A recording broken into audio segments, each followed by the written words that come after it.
Shanidha and welcome back to my channel. So another Sunday and আজকে আবার চলে এসেছি একটা নতুন জায়গার সন্ধানে। তো এই জায়গাটা অবস্থিত তোমার ঘোষপুকুরে, যেটা শিলিগুড়ি থেকে নিয়ার অ্যাবাউট 30 কিলোমিটার্সের মধ্যেই পড়ে। অ্যান্ড এই জায়গাটার নাম হলো ঘোষপুকুর ইকো পার্ক, যেটা দুলালিধারা ইকো সিটি বা ইকো পার্ক নামেও পরিচিত। তো চলো, বাট এই জায়গায় আসতে কিন্তু আমাদের ভীষণ কষ্ট হয়েছে। তো চলো একটু একটু করে এক্সপ্লোর করছি, আশা করছি তোমাদেরও ভালো লাগবে, দেখতে থাকো। আই গেস হোপ ভালো লাগবে। তো আমরা এখন পৌঁছে গিয়েছি ঘোষপুকুর ইকো পার্ক এবং টিকিট আমরা দুজন কেটে নিয়েছি আর তার সাথে বাইক পার্কিংয়েরও টিকিট করে নিয়েছি।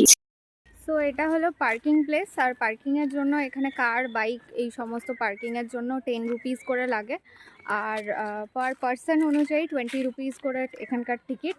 তো চলো এবার ভেতরে গিয়ে তোমাদের সাথে ভিজিট করি। তো পার্কিং প্লটের সামনের রাস্তাটা ধরেই আমাদের কিন্তু উডেন ব্রিজটা চোখে পড়লো এবং এখান দিয়ে আমরা কিন্তু এবার জঙ্গলের মধ্যে প্রবেশ করব।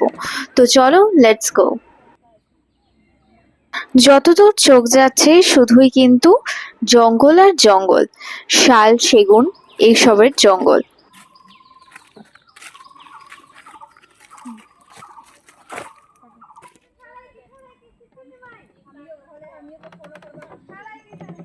আর এই ইকো পার্কটা মাইলের পর মাইল চা গাছের বাগানের মাধ্যমে পুরো ঘিরে রয়েছে।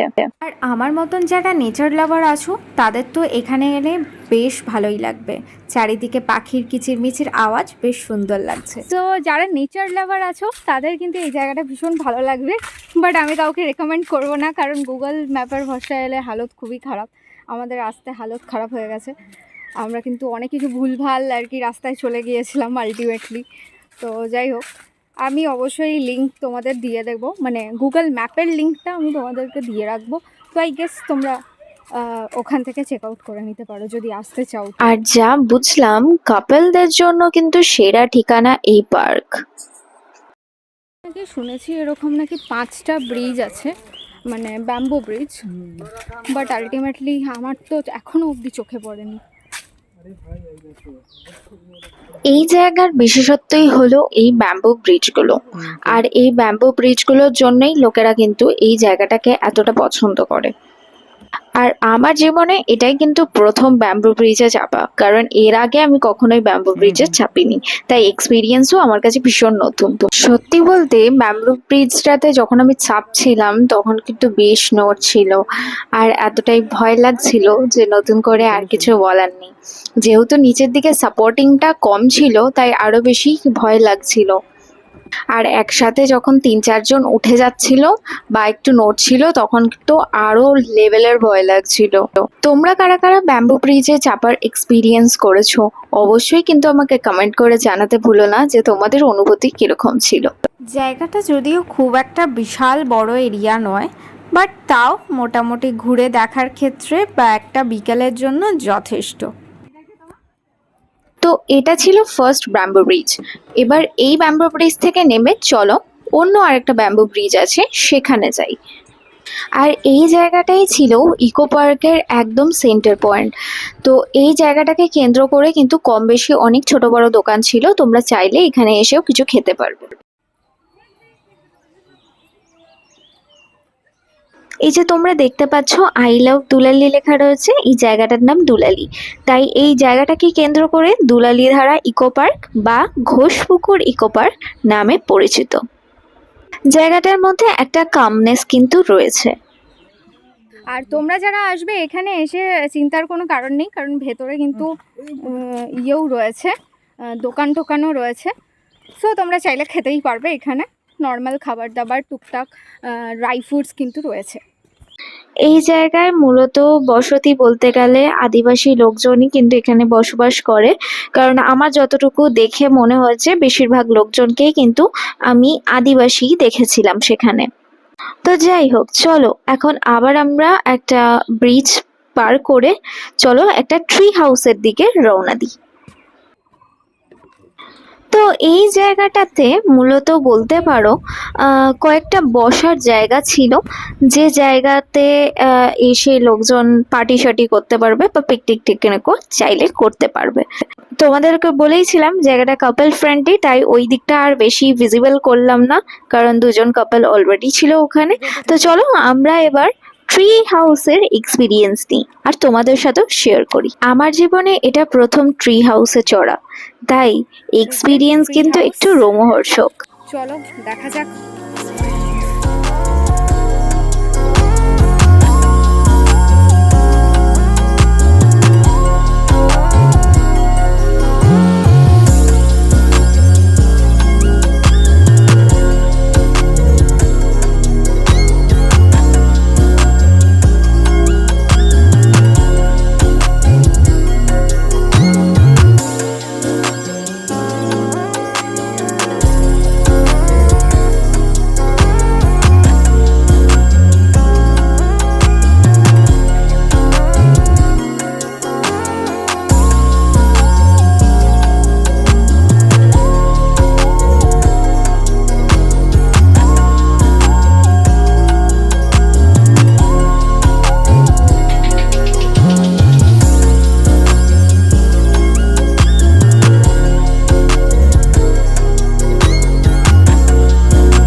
তো এখন আমরা দাঁড়িয়ে আছি ট্রি হাউসে, অ্যান্ড ট্রি হাউসের একদম উপরে।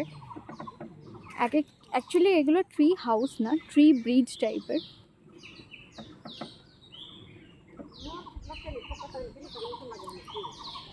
এখানে প্রচুর ছোট ছোট বোকা আছে যেগুলো চোখে ঢুকে যাচ্ছে প্রচণ্ড।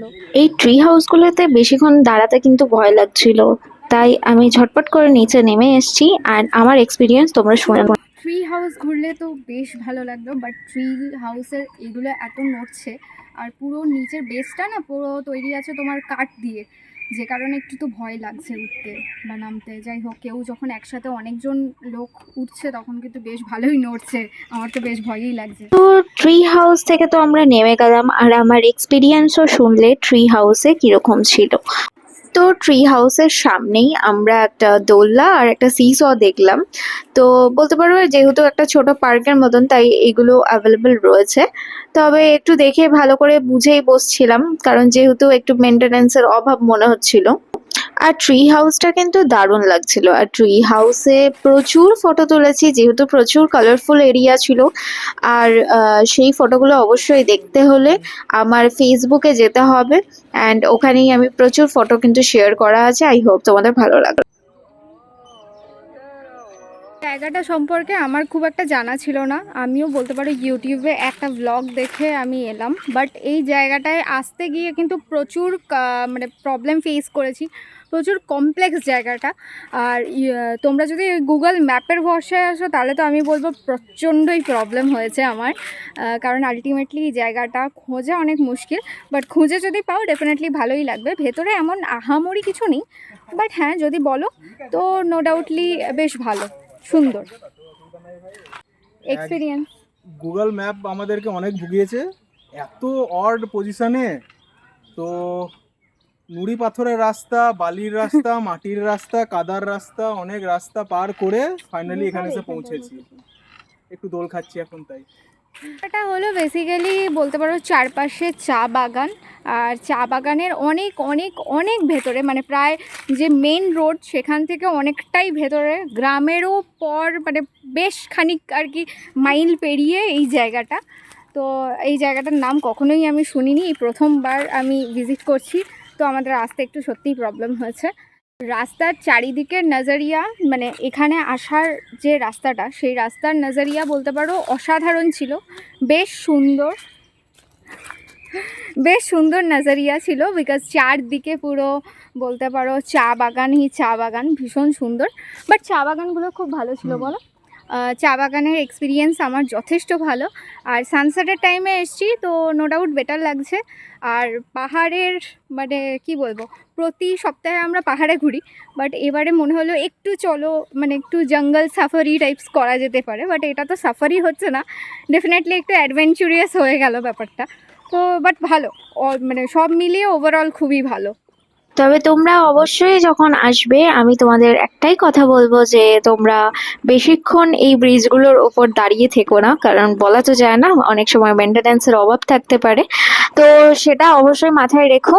যেহেতু প্রকৃতির কোলে জায়গাটা, তাই ভীষণ হাওয়া দিচ্ছিল আর প্রচুর পাখির ডাক শুনছিলাম, অ্যান্ড খুব ভালো লাগছিল। ন্যাচারাল সাউন্ডটা তোমাদের সাথে শেয়ার করলাম, তাই ব্যাকগ্রাউন্ডে আর কোনো গান দিলাম না। শিলিগুড়ি থেকে এই জায়গাটার ডিস্টেন্স ওই 20 to 30 কিলোমিটার্স বলতে পারো।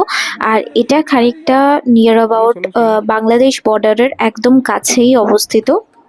এই জায়গাটার প্রপার লিংক আমি ডেসক্রিপশন বক্সে দিয়ে রাখলাম, আই হোপ গেলে তোমাদের হেল্প হয়ে যাবে।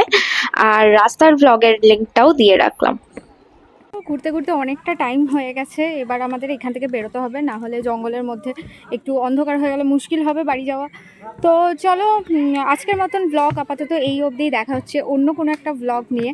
আর রাস্তায় যেতে যেতে তোমাদের সাথে চা বাগানটা চলো শেয়ার করছি, আই হোপ ভালো লাগবে। আর যারা নতুন দেখছো তারা অবশ্যই চ্যানেলটাকে সাবস্ক্রাইব করে দিও অ্যান্ড বেল আইকনটা প্রেস করে রেখো। দেখা হচ্ছে নেক্সট ব্লগে, বাই।